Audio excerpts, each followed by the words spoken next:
Son, that ground died before you were born. That was what Wade Harlan said on a hot Saturday morning in April of 1978, when a 15-year-old boy named Eli Turner raised his hand at the Dana County tax auction and bought 80 acres of land no rancher in western Kansas wanted. The auction yard went quiet for 1 second. Then the laughing started. Eli stood there in boots too worn for church, a denim jacket that had belonged to his father, and an envelope full of money he had earned 1 fence post, 1 feed sack, and 1 hay bale at a time. The land was called Dead Bend. No grass worth cutting, no pond worth naming, no cattleman willing to touch it. Wade Harlan, the richest rancher in the county, looked at Eli and smiled like the whole thing had been arranged for his entertainment. "You didn't buy ranch land, boy," Wade said. "You bought a graveyard for cattle." The men laughed harder. Eli did not argue. He did not explain. He only touched the folded paper inside his jacket pocket. Because 3 days before that auction, in a dusty drawer at the Dana County courthouse, Eli had found an old land record. And near the bottom of that record was one line no grown rancher in that county had bothered to read. 2 summers later, when the drought came, that one line would make Wade Harlan lower his head in front of the same men who had laughed. Dana County was the kind of place where news did not travel. It multiplied. If a man bought a new bull at the auction yard, people knew about it at Mason Feed and Seed before noon. If a hayfield failed, the diner knew before the farmer made it home. If the bank called a note, half the county heard about it before Sunday service. It was cattle country. Not rich cattle country. Not postcard cattle country. This was dryland Kansas, where wind could strip a careless field down to clay, and where a good rain could make grown men stand in silence under the porch roof. The town had 1 feed store, 1 co-op, 1 diner, 1 courthouse, 1 bank, and enough opinions to fence the whole county twice. The old ranchers believed land should be judged by walking it. They believed grass told the truth. They believed a boy should listen before he spoke. And they believed no 15-year-old kid with feed store wages could see value in land every cattleman had rejected. That was why Eli Turner became a joke before the ink on the auction receipt was dry. By Monday morning, men at the grain elevator were calling him Dead Ben Turner. By Tuesday, the feed store had heard 3 versions of the story. By Wednesday, someone had written on the diner chalkboard, "Special today, dust soup. Ask Eli Turner for the recipe." Eli saw it when he rode past on his bicycle. He stopped for half a second, then he kept riding. Most people thought he was too ashamed to answer. They were wrong. Eli was not keeping quiet because he had nothing to say. He was keeping quiet because of 1 line in a record none of them had read. Eli Turner was 15, but he looked younger beside grown men. He was narrow-shouldered, quiet, and almost always had dirt under his fingernails. Not lazy dirt, work dirt. The kind that came from tightening wire, lifting feed sacks, cleaning water tanks, and stacking hay until his arms shook. His father, Samuel Turner, had died 2 years earlier. After that, Eli and his mother Ruth lived in a small white house near the edge of town. The paint was peeling. The porch sagged on 1 corner. The kitchen table had 1 leg propped with folded cardboard. Ruth took sewing work, cleaned the church twice a week, and made every dollar last longer than it had any right to. Eli worked after school at Mason Feed and Seed. He swept floors, loaded mineral blocks, hauled calf starter, unloaded seed, and listened. That was what Eli did best. He listened when ranchers talked about grass. He listened when they complained about dry wells. He listened when they laughed about land that was no good anymore. And every Saturday, when other boys went fishing or rode around in old pickups, Eli went to the courthouse. Not because anyone told him to, because his father used to take him there. Samuel Turner had believed land had memory, not magic, records, old deeds, soil surveys, water maps, grazing notes, county plats, conservation reports, written by men who had walked the land before tractors got too big and cattle herds got too hungry.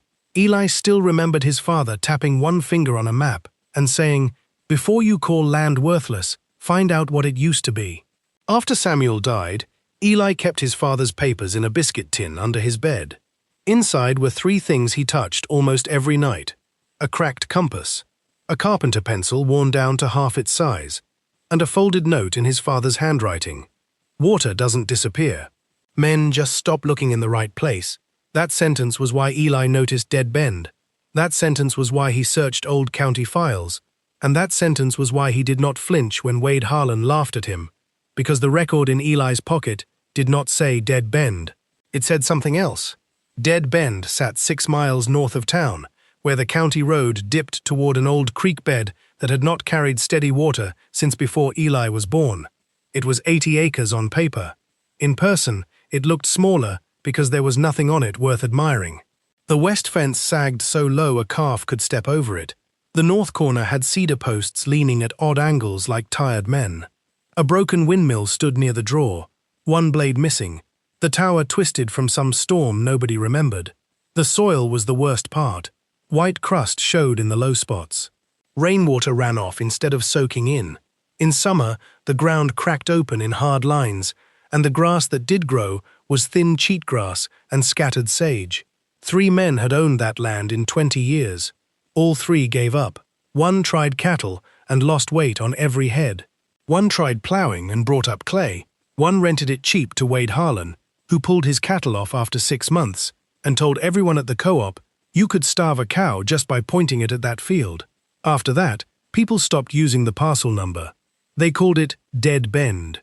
And in a small county, once land gets a name like that, the name becomes stronger than the truth. That was the first thing Eli understood. The land had not just been abandoned, it had been sentenced. But the old record in the courthouse used another name, Spring Bend Pasture. Eli had seen it written 3 times. He did not know yet whether he could bring that name back, but he knew the ranchers had missed it, and he knew the line beneath it mattered. The tax auction was held behind the courthouse under a white canvas tent that snapped in the wind. There were pickups along the street, cattle trailers at the curb, and ranchers in sweat-stained hats standing in little groups, pretending not to care about land they had come to watch. Wade Harlan was there because Wade Harlan was always there when land changed hands. He owned more pasture than anyone in Dana County. His cattle were black, heavy, and clean. His pickup was new. His belt buckle was large enough to catch sunlight. When Wade laughed, other men checked first to see if they should laugh too. The auctioneer moved through the parcels quickly. A half lot near town sold to the bank. A pasture lease sold to the Wilkes brothers. Then he came to Dead Bend. Parcel 14B, the auctioneer said. 80 acres. Back taxes owed. Opening bid, $640. Silence. The auctioneer waited. A man coughed. Someone muttered, "Burn it." The auctioneer tried again. $640. "That's $8 an acre, gentlemen." Wade Harlan laughed. "That's $7 too high." The crowd chuckled. Then Eli raised his hand. At first, no one noticed, so he raised it higher. The auctioneer stared. Wade turned and saw him. For a moment, the whole tent seemed to lean toward the boy. Then Wade smiled. "Well, I'll be," he said. Samuel Turner's boy came to buy himself a desert. The mention of Eli's father made the laugh sharper. Not louder, sharper. Eli felt it in his stomach. The auctioneer asked, "You have the money, son?" Eli stepped forward and placed a small envelope on the table. Inside were bills from 2 years of work. Fence repair, feed loading, hay stacking, cleaning water tanks. Every dollar folded flat. Because Eli was 15, his mother's name had to go on the deed until he came of age. But every man under that tent saw whose money paid for it. The auctioneer counted the bills twice. Then he said, half amused, "Sold." Wade clapped slowly. "Congratulations, boy. First rancher in county history to buy land without grass, water, or sense." The men laughed again. Eli picked up his receipt. He did not look at Wade. He did not defend himself. He only folded the receipt and placed it in the same pocket as the courthouse record. That bothered Wade more than anything. A boy should have looked embarrassed. A boy should have looked scared. But Eli Turner looked like a boy protecting a secret. The humiliation did not end at the auction. It followed Eli through town. At Mason Feed and Seed, 2 ranchers leaned over the counter and asked if the store had started selling rain by the pound. At school, older boys asked Eli whether he planned to raise dust or tumbleweeds. At the diner, someone ordered Dead Bend coffee, dry and bitter. Eli took most of it without answering. But the town did not stop with Eli. One Thursday afternoon, Ruth Turner walked into the bank to ask about extending the deadline on a small bill from Samuel's funeral. She wore her church dress because she believed hard conversations deserved respect. The banker, Mr. Lowell, glanced at her papers and sighed. "Ruth," he said, not unkindly, but loud enough for the teller to hear, "you might want to talk sense into that boy before he spends the rest of what little you have." Ruth stiffened. That land was bought with Eli's money. The banker leaned back. "That may be, but a child's mistake still becomes a mother's burden." The teller looked down. A man waiting near the door turned his hat in his hands. Mr. Lowell continued, "People are laughing, Ruth, not because they dislike the boy, because it's sad. Samuel was a dreamer too, and look what that left you with." Ruth's face changed. "Only a little, but enough." She gathered her papers. "My husband left us more than you think." The banker softened his voice. "Pride doesn't pay taxes." Ruth looked him straight in the eye. "Neither does cruelty." Then she walked out. That evening, Eli found her at the kitchen sink, washing the same plate twice. He knew something had happened. She did not tell him everything. She only said, "People are talking." Eli looked down. "I'm sorry, Mama." Ruth turned off the water. "No," she said. "Don't be sorry for work you believe in." Then she looked at the folded record on the table. "But Eli, if that paper is wrong, those men won't just laugh at you. They'll say your father filled your head with foolishness." Eli touched the edge of the record. "I know." Ruth's voice lowered. "Then you better be sure." Eli looked up. "I am." But he was not sure because he was brave. He was sure because he had read the line, and the line had not changed. The record was not impressive to look at. It was a yellowed county file from 1937, tied with cotton string and stamped, Soil and Water Conservation Survey, Section 14, North Draw. Most people would have missed it. Most people had missed it. The handwriting was faded. The map was hand-drawn. The notes were technical and boring unless a person knew what he was looking at. Eli had learned from his father. The file showed Dead Bend before it was called Dead Bend. Back then, it had a different name, Spring Bend Pasture. That name appeared 3 times. The survey described a shallow spring seep along the North Draw, not strong enough to feed a big herd, but steady enough to water a small one if protected. There was a note beside the map. "Do not deep plow. Clay pan holds seasonal moisture. Fence for rest. Reseed native grass." Eli read that line over and over. The men who ruined the land had done exactly what the record warned them not to do. They had deep plowed. They had overgrazed. They had broken the clay pan in places. They had treated tired land like dead land, then blamed the land when it quit. But the most important line was at the bottom of the page, under the county engineer's signature. Eli did not fully understand it the first time, so he copied it. Then he asked the deputy clerk what "retained with parcel" meant. Then he copied it again.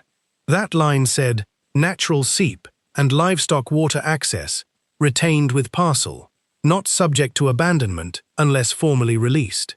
No one had formally released it. No one had checked. No one had cared, because everyone believed Dead Bend was worthless. Eli folded the copy and put it in his jacket pocket. He did not know exactly what that line would become, but he knew it was not just a sentence. It was a key. Eli's first year on Dead Bend looked like failure. That was the hardest part. If you drove past in June, you saw a boy repairing fence around land that had nothing worth fencing. If you drove past in August, you saw him carrying buckets of rocks and placing them along the slope in curved lines that looked foolish from the road. If you drove past in October, you saw him pressing native grass seed into ground so dry it looked like it would reject even hope. People laughed because there was no visible miracle, and small towns are not patient with quiet work. One man told him, "Eli, you're trying to teach a corpse to breathe." Another said, "Should have bought a used pickup. At least that could move." Wade Harlan drove by one evening, slowed his truck, and honked. When Eli looked up, Wade pointed at the dirt and shouted, "Any cattle hiding in that dust yet?" Eli did not wave. He went back to work.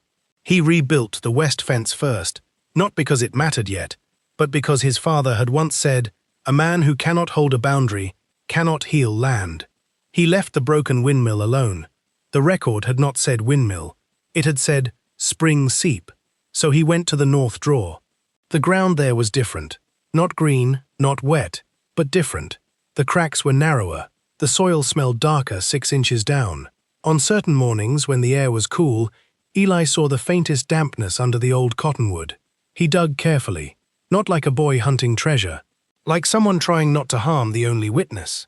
By late fall, he found the edge of an old spring box, buried under silt, roots, and a rusted sheet of metal. It was not much, just stone, clay tile, and a trickle so slow most men would have called it nothing. But Eli sat beside it for almost an hour. Then he whispered the sentence from his father's note: "Water doesn't disappear." The next spring, he fenced the draw separately so no animal could trample it. He reseeded native grass. He cut cedar seedlings. He spread old hay over the worst exposed patches.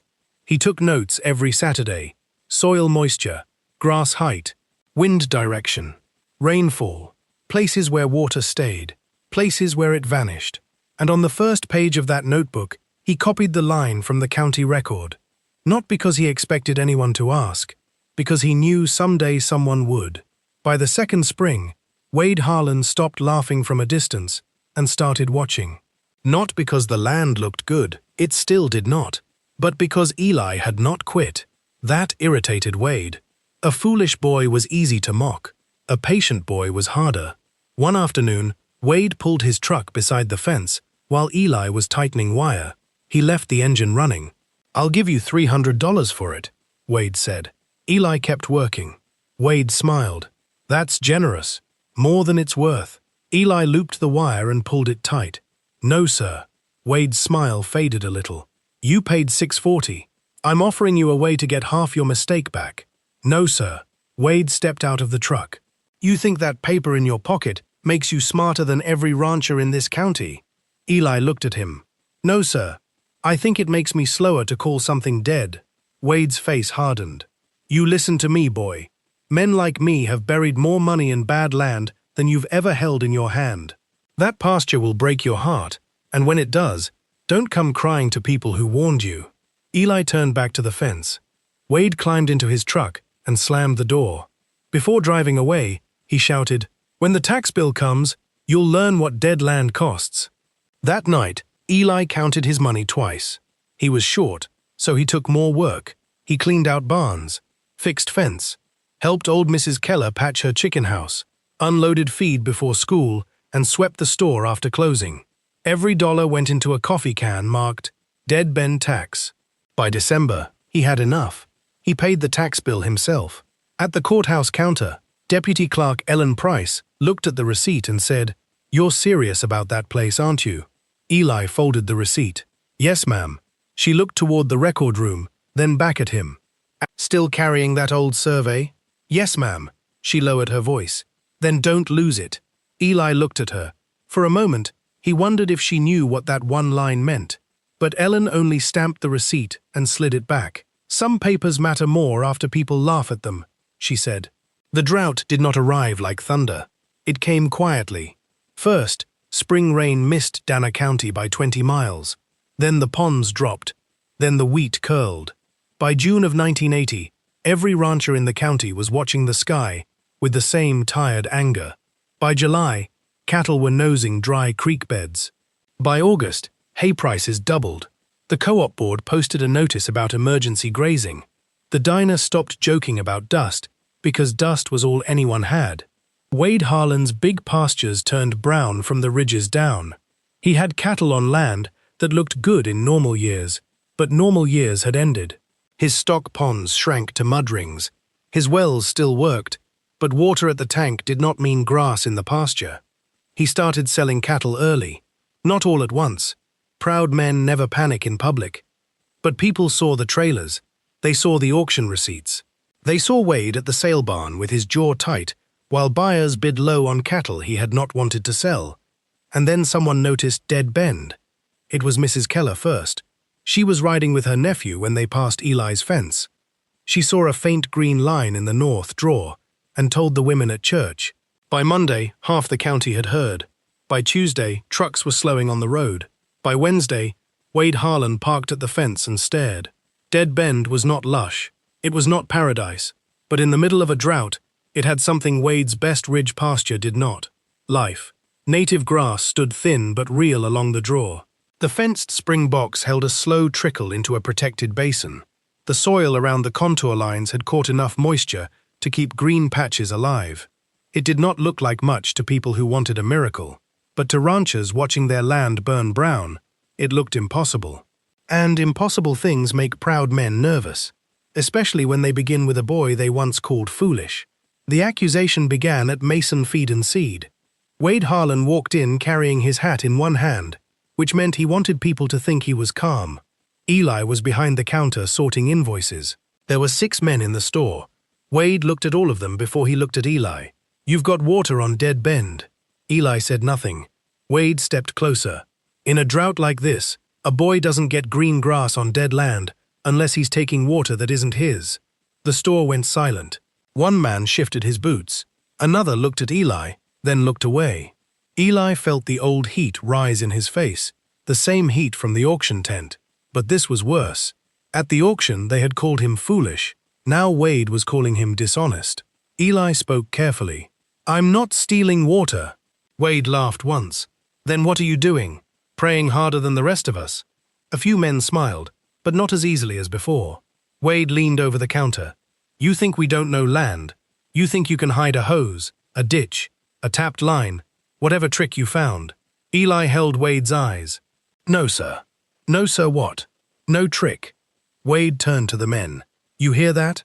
The boy buys dead land, grows grass in a drought, and says there's no trick." Then Wade delivered the line that changed everything. "I want the county to inspect it." Eli nodded. "Good." Wade paused. He had expected fear.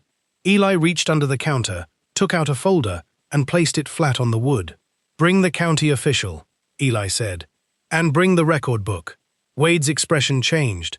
Not much, but enough for everyone in the store to notice. Eli placed one finger on the folder. "There's one line in there you should have read before you called me a thief." For the first time since anyone in that store had known him, Wade Harlan did not have a quick answer. The inspection could have been private. Wade made sure it was not. He told the county commissioner. The commissioner told the extension agent. The extension agent told the co-op board. By Saturday morning, 14 pickups were parked along the road by Dead Bend. Ranchers came because they wanted to see whether Eli had cheated. Some came because they wanted to see Wade prove him wrong. A few came because deep down, they hoped the boy had found something real. Wade stood near the fence with his arms crossed. County official Mr. Braddock carried a clipboard. Deputy Clerk Ellen Price stood beside him, holding the old file Eli had requested from the courthouse. Eli arrived last, riding his bicycle down the road with dust trailing behind him. That made some men laugh again. Not as loud this time, but enough. Wade shook his head. 15 years old, no truck, no herd, and somehow he's going to teach the county about water. Eli got off his bicycle and leaned it against the fence. Mr. Braddock looked uncomfortable. "All right," he said. "We're here to determine whether any water has been diverted unlawfully." Wade pointed toward the north draw. "There. That's where he's got grass." Eli opened the gate. "Then we should start there." They walked through the pasture. The ground was still hard in places. Eli was glad of that. It proved he had not flooded anything. There were no ditches, no pipes, no pump tracks, no hidden tank lines. Just contour stones, fenced rest areas, young native grass, and a narrow draw where moisture stayed longer than it did elsewhere. Wade kicked at the grass. "This doesn't grow on dead land." Eli answered quietly. "It wasn't dead." Wade turned on him. "Then why did every man in this county say it was?" Eli looked at the circle of ranchers. "Because they stopped reading after the grass was gone." Nobody laughed at that.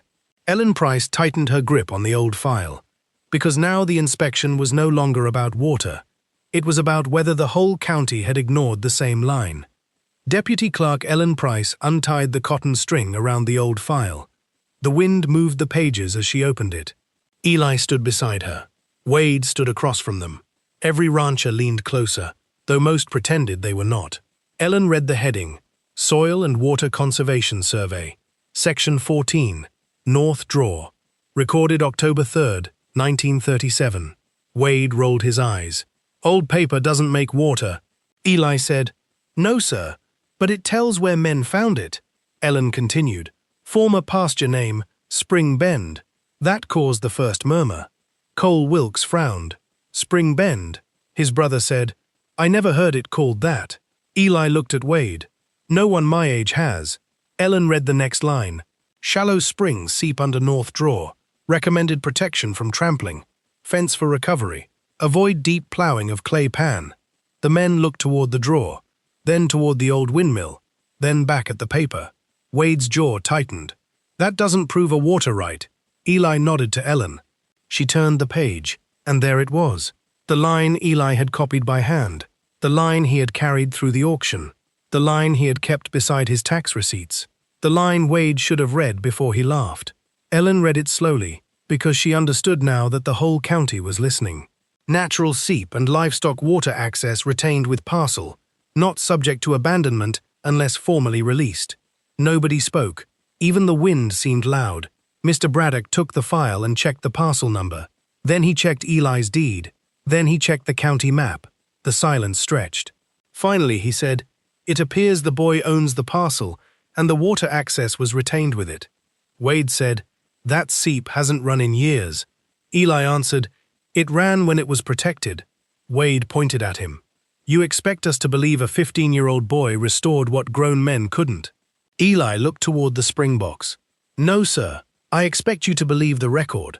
That was when the first rancher took off his hat, not to honor Eli, not yet, but because he realized he might have laughed at something he should have read. Eli led them to the old cottonwood. At its base was a fenced-off area no larger than a small room. Inside sat the springboks he had uncovered the year before, rebuilt with stone, clay, and old boards from his father's shed. It was not impressive. That was what made it powerful. There was no engine, no pump, no pipe running from someone else's land, no theft. Just a slow, stubborn trickle of water moving through a place men had called dead. Eli lifted the wooden cover. The ranchers stepped closer. Water gathered in the shadowed box, clear enough to reflect a piece of sky. It slipped through a small channel into a protected basin, then disappeared into damp soil where the native grass had taken hold. Mr. Braddock crouched and touched the water. Ellen Price looked at Wade. Wade said nothing. Eli reached into his pocket and pulled out his notebook. He handed it to the county official. Rainfall, soil moisture, grass height, and spring flow, Eli said. 2 years. Mr. Braddock flipped through the pages. Every entry was dated, every measurement written in the same careful hand. May 12th, June 2nd, July 19, August 30. There were notes about seed failure, washout, fence repairs, wind damage, and moisture returning near the draw. Not a boy's fantasy. A record. Mr. Braddock closed the notebook. Then he said the sentence Wade Harlan would hear in town for years. This is better documentation than half the grazing claims I see from grown men. A few ranchers looked down at their boots. Wade's face darkened. Eli did not smile. That made it worse. He did not need to. The inspection ended with no charge, no violation, and no stolen water. Mr. Braddock wrote his conclusion on the clipboard, while the ranchers stood awkwardly in the dry heat. No illegal diversion found, he said. Natural seep confirmed. Historic water access retained. Land recovery practices appear consistent with 1937 conservation recommendations. The words were formal. The meaning was not. The boy had been right. The ranchers had laughed at him for reading the record. Now the county official was using that same record to clear him in front of them. Wade Harlan tried one last time. So what? He said. He found a puddle. That doesn't make him a rancher. Eli turned then. Not fast, not angry. Just enough that everyone knew he had heard. You're right, Mr. Harlan, Eli said. A puddle doesn't make a rancher. He looked across the pasture, where the grass along the draw held green against the drought. Neither does calling land dead because you were too proud to rest it. No one moved. Wade stared at him. 2 years earlier, Wade had said, Son, that ground died before you were born. Now Eli said, No, sir, it was tired before I was born. The silence after that was not empty. It was full of every laugh the men suddenly wished they could take back. The drought worsened. By September, Wade Harlan had sold more cattle than he admitted. His ponds were low, his pastures thin, and hay prices had climbed beyond reason. Men who once laughed at Eli, now slowed by Dead Bend, with different eyes. They saw the fence. They saw the protected draw. They saw how little grazing Eli allowed. And they saw how much that restraint had saved. Then came the morning Wade Harlan had no private road left. The co-op was crowded.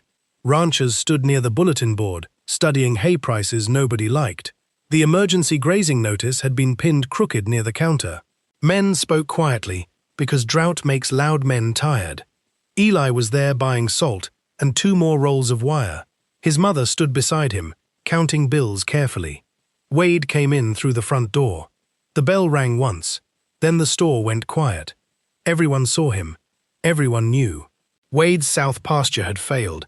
His east pond was mud. 3 more cattle trailers had left his place that week. Wade walked to the counter, then stopped. He looked at Eli. For a moment, he seemed ready to turn around. But hungry cattle can pull pride out of a man by the roots. Wade removed his hat. Not fully, just enough. Then he said, in front of the feed clerk, the Wilkes brothers, Mr. Lowell from the bank, 3 ranch hands, and Ruth Turner, "Eli, I need pasture." No one breathed loudly. Eli looked at him. Wade swallowed. Not much, a few head, just enough to get through. The same man who had offered $300 to take the land back cheap was now asking to use it. The same man who had accused Eli of stealing water was now standing in the co-op because that water had become the only thing left. This was the reckoning. Not violence, not cruelty, reality. Eli could have laughed. He could have repeated every joke. He could have said, "You bought yourself a graveyard for cattle," and let Wade stand there in the silence. But Eli looked at his mother. Ruth's face was still. Then Eli thought of his father. He set the wire down. "I'll lease a small section," he said. 7 days at a time. No overgrazing. No cattle in the draw. You follow the rotation, or you pull them out. Wade's jaw moved. "You're setting rules for me," Eli answered. "No, sir. The land is." The co-op stayed silent. Wade looked like he wanted to argue, but Mr. Lowell from the bank was watching. The Wilkes brothers were watching. Ruth Turner was watching. And every man in that store remembered Wade calling the boy a fool. Wade nodded once. Eli took out a simple agreement from his folder. Wade looked at the paper and gave a bitter little laugh. "You really do write everything down." Eli said, "I learned from men who should have." Wade signed. The pen sounded louder than it should have. That afternoon, the story moved through Dana County faster than any joke ever had. Wade Harlan was leasing grass from Dead Bend. From Eli Turner, the boy he had mocked, the boy he had accused, the boy who had read the record. At Mason Feed and Seed, nobody ever wrote "dust soup" on the chalkboard again. The true reckoning came 2 weeks later at the co-op meeting. The drought had forced the county to discuss emergency grazing, water records, and land recovery. The room was packed with ranchers, bankers, feedmen, and families. Eli sat in the back with his mother. He did not want to speak. Wade Harlan sat near the front.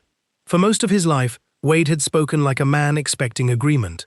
That night, he did not speak at all, not at first. The county commissioner talked about hay. The extension agent talked about rotational grazing. Mr. Braddock talked about old water records. Then someone in the back said, "Ask the Turner boy. He seems to read them better than we do." A few men looked down. Wade stood. The room quieted immediately. He held his hat in both hands. For a long moment, he said nothing. Then he looked toward Eli. "I called that boy a fool." The room stayed still. Wade's throat moved. "I said he stole water." He stopped again. No one helped him. No one made it easier. Then Wade said, "I was wrong." 3 words. That was all. But in Dana County, from Wade Harlan, those 3 words weighed more than a speech. He looked down at his hat. "I walked that land and saw nothing." His voice roughened. He read the record. That was all he could manage. He sat down. No one clapped. Nobody wanted to embarrass him further. But one by one, men in the room removed their hats. Not because Wade asked them to, not because Eli demanded it, because the truth had finally become too plain to laugh at. Ruth Turner looked at her son. Eli kept his eyes on the floor, but his hands were steady. And for the first time since the auction, nobody in that room saw a poor boy who had bought dead land. They saw Samuel Turner's son, and they saw a young man who had been right before any of them were humble enough to know it. Dead Ben did not become rich overnight. That would make the story too easy.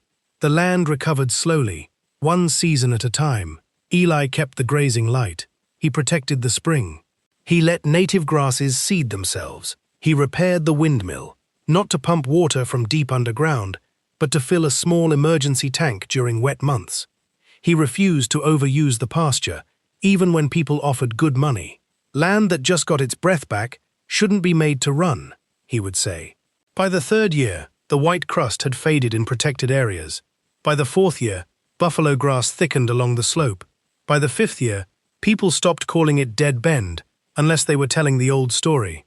The county map still used the parcel number, but locals began using its older name again. Spring Bend. Eli grew taller, his shoulders filled out. He bought an old pickup.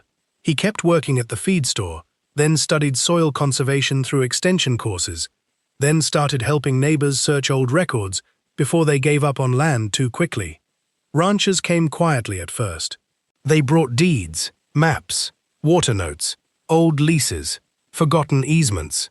They would stand at his kitchen table, embarrassed, while Eli unfolded papers the way his father had taught him. He never mocked them. That was why they trusted him, because real vindication is not proving people wrong so you can become cruel. It is proving the truth so clearly that cruelty has nowhere left to stand. Years later, people in Dana County still told the story of the auction.